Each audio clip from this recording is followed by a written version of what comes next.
This book, Rich Dad, Poor Dad, challenges the traditional beliefs about work and money. This book basically talks about two people. One is the poor dad. The poor dad was the biological father of this young man. And the rich dad was the foster father or a friend to this young man. My name is CPA JOBIESE. Financial success. It is anchored on mindset, discipline, and continuous learning. This we can see from Robert Kiyosaki's book called Rich Dad, Poor Dad. Robert Kiyosaki had two fathers. One of the dads was the biological father, who was the poor dad. And then there was the rich dad, who was not the biological father. The biological father had one thing, academic accolades. He was actually an academician. That is the poor dad.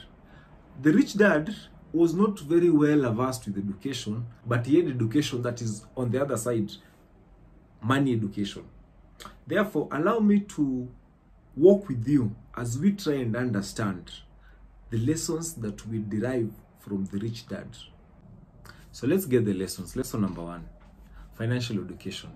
Education is important, but again, education is also not important. Education is relevant. But which education is relevant? Financial education. It is important you understand how money works, money operates, how money compounds, how you lose money, and how you gain money. So financial education is very, very important. So in that book you'll realize that Kiyosaki stresses on the need for one to understand money. It is very important to understand money. Understand how money operates. Understand how, like, what attracts money, what repels money. Number two, differentiate between your assets and liabilities.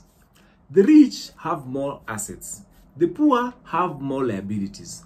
In a layman's language, what are assets and liabilities? Assets are what brings money into your pocket, according to Rich Dad, Poor Dad.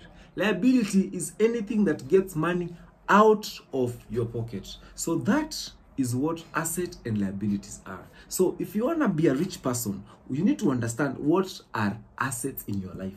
Have more of the assets. Sometimes it's hard to understand whether a car is an asset or a car is a liability. What are you doing? How are you using that car? Is that car bringing you more money? If the vehicle gives you more money, that's an asset. If it is getting money out of you, that is a liability. It is as simple as that. Number three, the rich don't work for money. It is pointless to work from 8 to 5. It is pointless that it is until you go to work that you get money. Then you are poor because you are a slave. So the rich have money work for them. So that is one thing that he realized from his rich dad. The rich dad was not a must for him to be at work anytime. But the rich dad had money work for him. I can give you an example. You can decide to have something like, you can say to have some pool table. It is somewhere there. You don't need to be there. You've employed people. You're getting your money. You can decide to make some app. Make some applications. Sell them online. You can decide to sell books like I'm doing online. I don't need to be there. So let money work for you. Let money work for you. So that is one thing with the rich. That is one thing that the rich have mastered. Money works for them. Number four, mind your own business.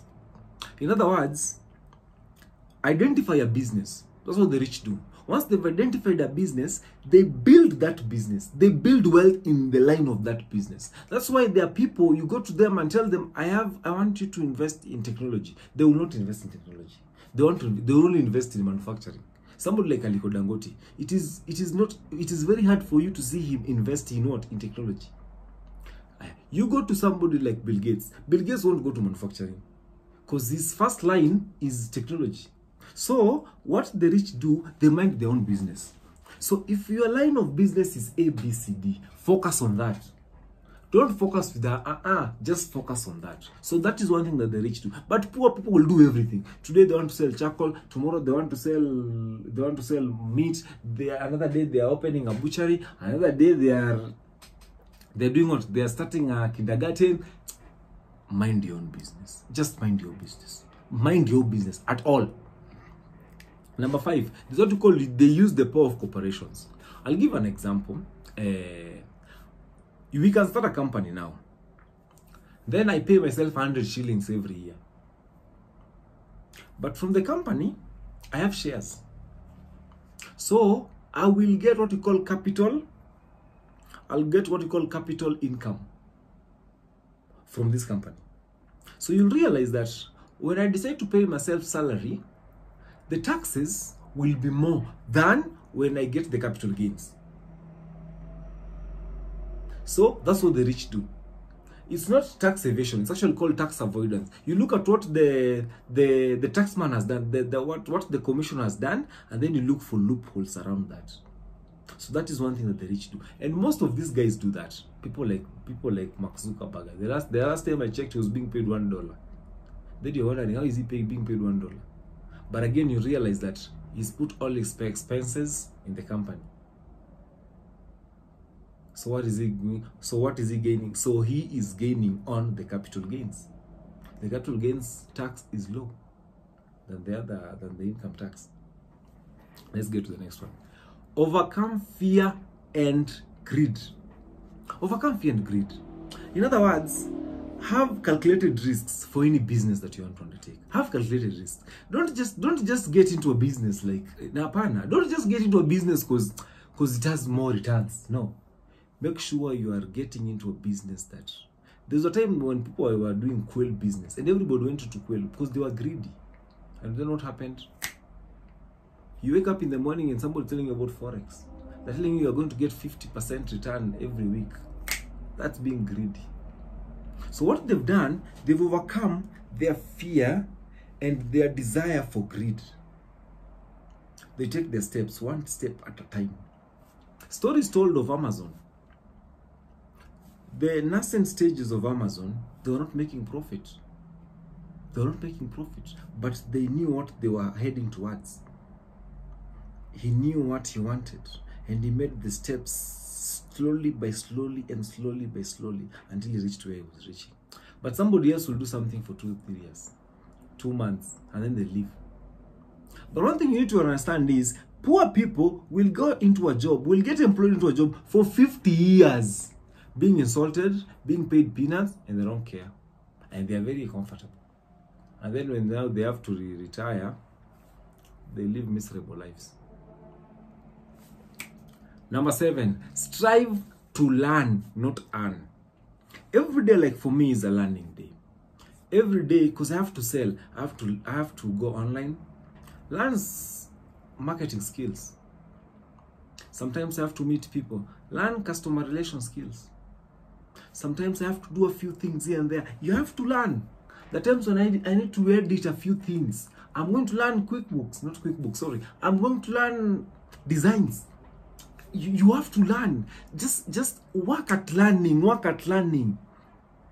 Make sure that you're the best in your craft, and you'll be the best. Because that is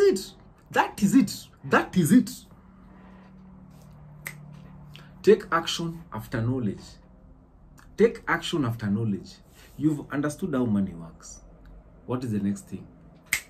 Launch into the deep. So that is one thing with the rich. The rich take action after learning. The poor say, I will start. I'm thinking of starting this spare business. I will start that spare business another day. But the rich will go and study the spare business, will understand, will get the dynamics, and then the next thing they'll launch. But the poor will not even want to study, or they might decide to study. Then after that, they will never launch. So make sure you take action after knowledge. That is what the rich people are doing. So if you want to be rich, do what they're doing. Then number 9, avoid the rat race to enjoy financial freedom. What is rat race? According to Rich Dad Poor Dad, he says, rat race is where you're getting your money and then you spend. How do you spend? You pay taxes, some you consume, then you work again, you get money, you spend, you work, you spend, you work, you spend, you work, you spend. We have people that have to work today, and then tomorrow they're spending, and then the other day they have to go and borrow, take some debt, and then when they are paid, they pay off the debt, and then they're paying taxes. So it's called a rat race. You never get out of that nonsense. You never get out of that thing. So what do? They work towards what you call financial freedom. What is financial? Financial freedom is incurring expenses that are relevant. You cannot go take a debt to go for holiday. okay, maybe it's fun, but I think it is craziness to do that. It is craziness. It is important that in every 100 shillings you have, make sure you spend 50, you save 30 for investment, and then 20 for emergency. That is the wisdom. Let's go to number 10. Take advantage of real estate and investments. You can decide to wake up in the morning, go identify some land in some deserted place. Get the land, 10 acres or 5 acres, subdivide the land, sell it. That is real estate. Or develop it. It's called value addition. Add value on it. If you don't have the money, go to the bank with the title deed. Get a loan. So that's what the rich are doing. You can never save money. You cannot save yourself into prosperity. You will never save you cannot. You want to save, you will not. Because you want to spend less, you want to spend less, and you want to spend less, consume less. So what are you doing? You're malnourished. That's why from that book you'll realize that Kiyosaki says that they used not to spend well. Because they used not even to enjoy themselves. Because the dad wants to save. The dad wants to save because of calamities. No, you don't do that nonsense. You don't do that nonsense. So take advantage of that. The next thing, apart from real estate, you can also decide to look for bonds, treasury bills. Yeah, treasury bills are risk-free. Put your money there. The issue is just that the return is actually lower than real estate. Though again, you understand that whatever has a lot of risks has a lot of return. Number 11. Make sure you have smart people surrounding you. Make sure you have a lawyer as a friend. You have an accountant like me as your friend. A taxman will help you. You cannot be walking around with people that do not even know what they want, and you're sure you know what you want. They say that there's a famous book that says, show me your friends and I'll tell you who you are. Another man also said that, show me your friends and I'll tell you where you'll be in the next 10 years. It is important to have smart people around us. It is very important. Don't have guys that call you leader. Have guys that you look up to. It is also important also to have a mentor. Have somebody who's gone that route before you. They'll make you understand. It is very important. Otherwise, it will be stupid. Very, very, very, very unthinkable. Then the 12th is use money as a tool, not as a goal. Once you get money, make sure your money gives you more money. And then that money also gives you more money. And then that money also gives you more money. Get money, invest it back. Get money, invest it back. Let money be a tool. I'm telling you, money is a tool. Money is a tool. So ladies and gentlemen, whoever's not read that book on Robert Kiyosaki, Rich Dad Poor Dad, go read it. But I've given you a synopsis, a summary of all that book is all about. Thank you so much. God bless you guys, and read that book. Read that book. Financial freedom, financial success is mindset, is discipline, continuous learning. 3 things.